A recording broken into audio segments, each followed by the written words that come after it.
Hey everybody, thanks for joining us today. My name is Chris, and I want to welcome you to Keeping Track. Today, we're going to be taking a look at my paper mill. We're going to build it up, and then we're going to go about 45 minutes south of Ottawa to Smiths Falls.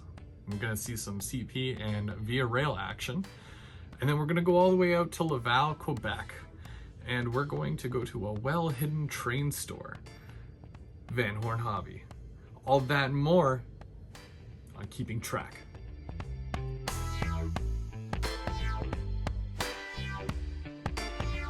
Support provided by Grand Central Scenery. For the very best in realistic trees, check out Grand Central Scenery online at grandcentralscenery.com or call 801-891-7255 to place an order. Since 1995, Grand Central Scenery has been the leader in fine handcrafted scenery and accessories.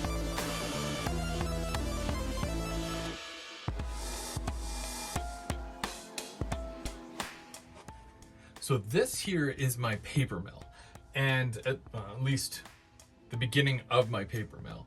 I've got a lot of buildings to add to this because they are quite large, and because this is a pulp and paper mill, there's a number of buildings that I do want to incorporate just to make it seem like a much larger industry than the actual size of what I need to fill out.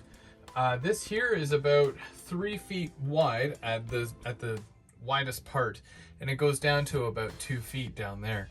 I've got the main line that passes by and goes right around it, and then I've got 3 tracks on the inside which are going to be used for my incoming and outgoing, and then also this one here is going to go into a building for loading and unloading as well. The craft mill here, which I've turned into a backdrop building, I've actually cut it down almost the middle. It's a little off center, but I'm also going to incorporate the other half of this into this build. Then we've got the recovery boiler here, which I definitely made a lot smaller, and I've turned it into a backdrop building as well.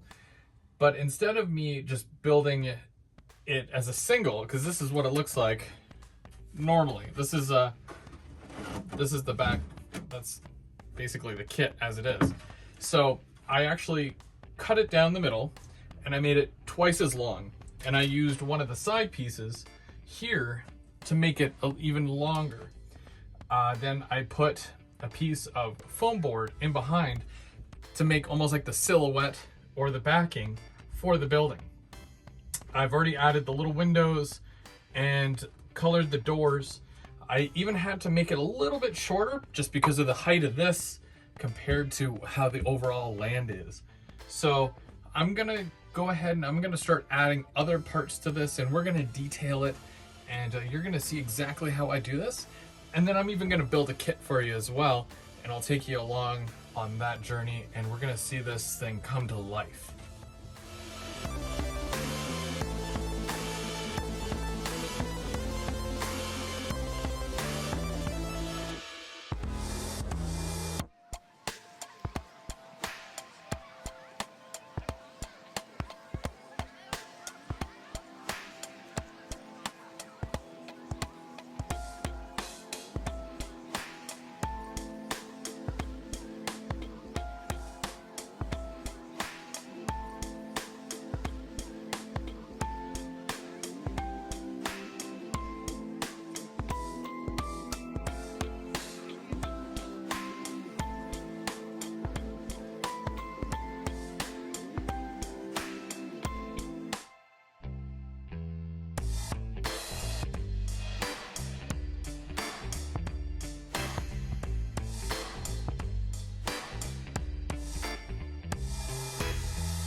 So here's another kit that I'm going to be adding to the paper mill. It is a modern grocery, concrete grocery warehouse, but I'm not going to use it as a grocery warehouse. Typically this type of building here, you can see right across Canada, North America, and whatnot. And it just came out from Walthers, and I'm really excited because I really wanted to get this one, and I'm going to incorporate it into the paper mill. As you can see here, it does have an entrance door where cars can drop off or pick up goods, and it'll also have a road service area where you can fill up trailers as well. So we're going to crack this one open and we are going to build it.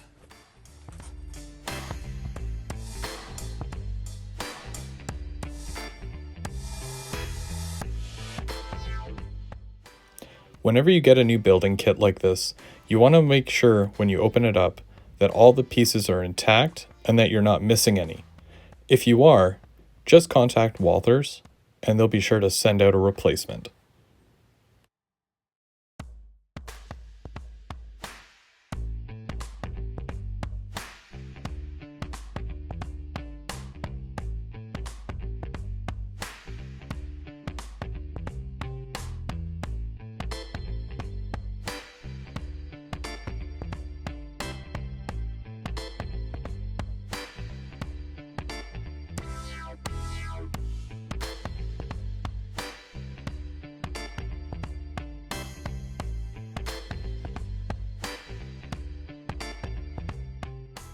So I always start with the base, and I knew where it was going, so I didn't have to make any modifications to it.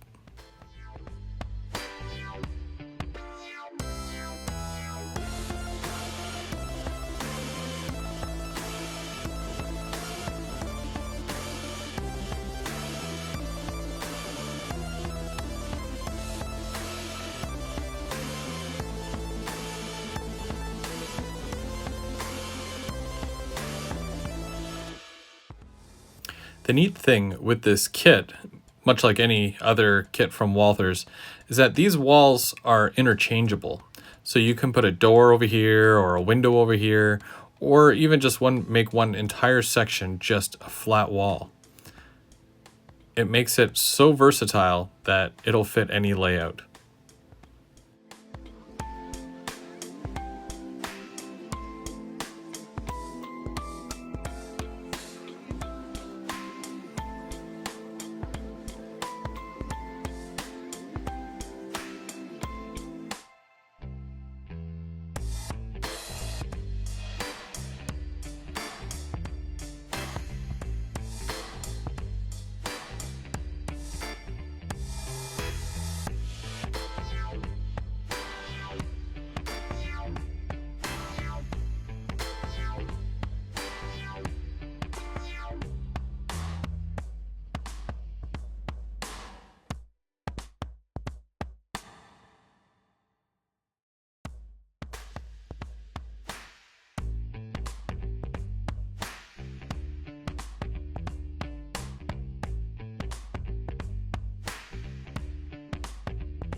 Lastly, I just want to test fit it just to make sure that it looks good and that it still fits where I want it to go.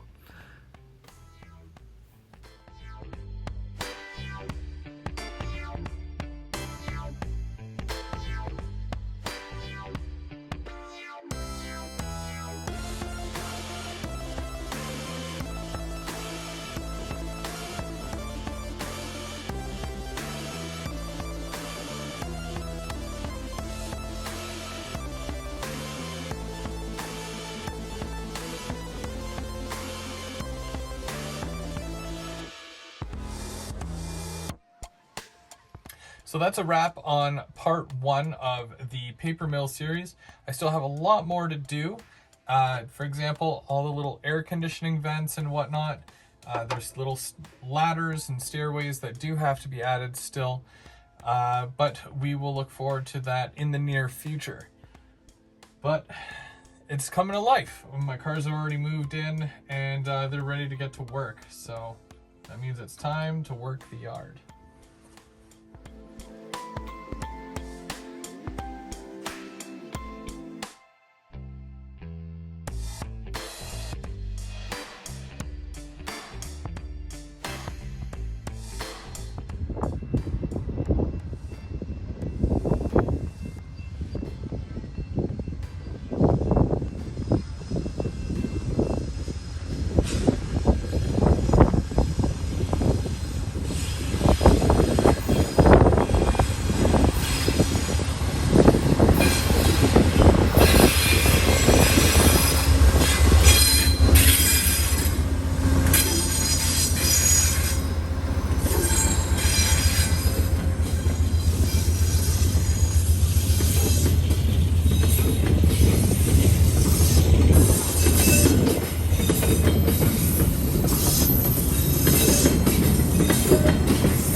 Up next, we're off to Laval, Quebec, to Van Horn Hobby.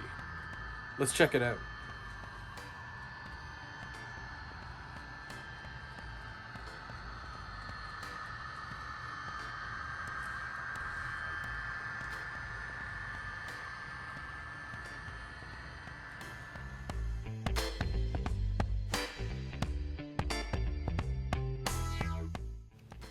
When we arrived at Van Horn Hobby, there was no train store in sight.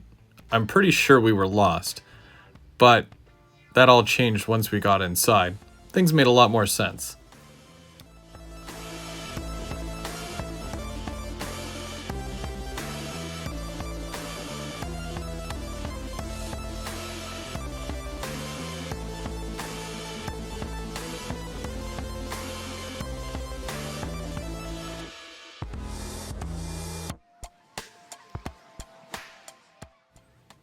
Welcome to Van Horn Hobby. I was overwhelmed with how much stuff they actually had. Everything from Rapido, Walthers, Bowser, Atlas, Athearn, you name it. There was also a bunch of other companies that I had never even heard of before. And a lot of the stuff was long out of production. Check out the LRC locomotives and the GMD ones. These are things that you could probably find used, but you don't really see them in stores anymore. Well, they have them here, so why not stock up?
Now, if you're not really a fan of diesel, but steam is more your thing, then you'll definitely want to check out their cabinet with all the steam locomotives that they have available.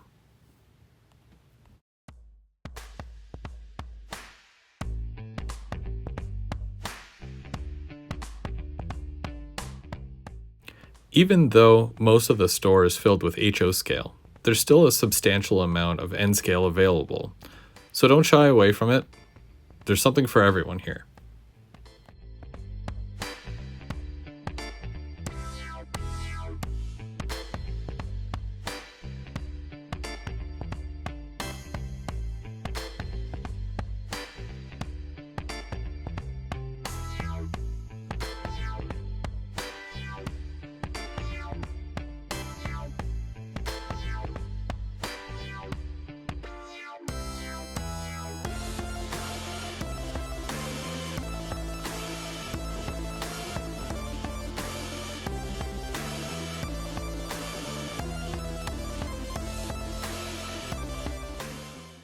Do you have a few hours to go digging for some random stuff?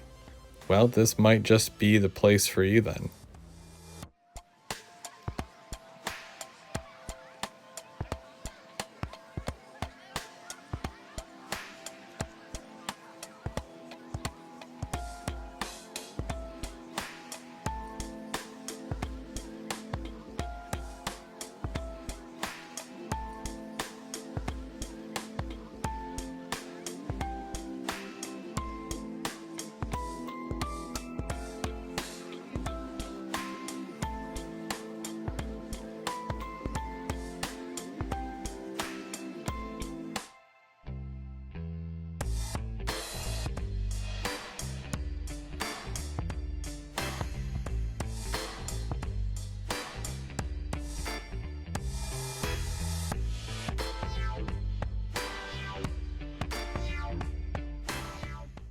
One of my favorite things about the store is that if they've got something in stock that was originally delivered years ago and is no longer in production, it's still the price that it was the day it was released.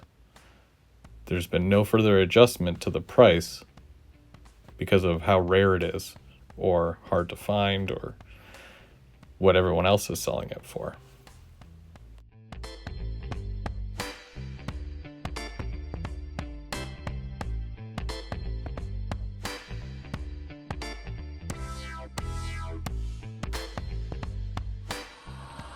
Next on our layout of the month, we're gonna go visit Luca's Model Railroad. He's from YouTube, and his layout is based off of a small town in Melville, Saskatchewan, and he runs a lot of CN and Via Rail as well.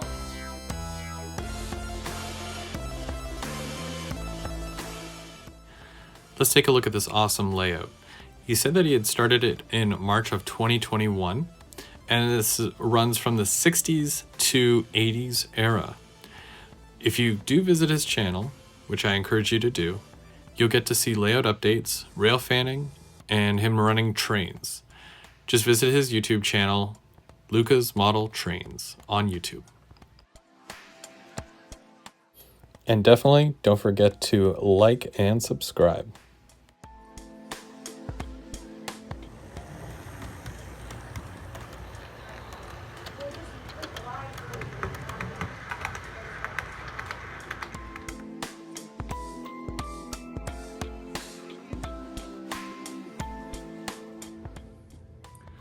Well, that's a wrap, guys. I just want to thank everybody for coming out today and for all the support. This has been Keeping Track. I've been your host, Chris, and we'll see you next month. But stick around. GVO After Dark is coming up next. Support provided by Grand Central Scenery and viewers like you.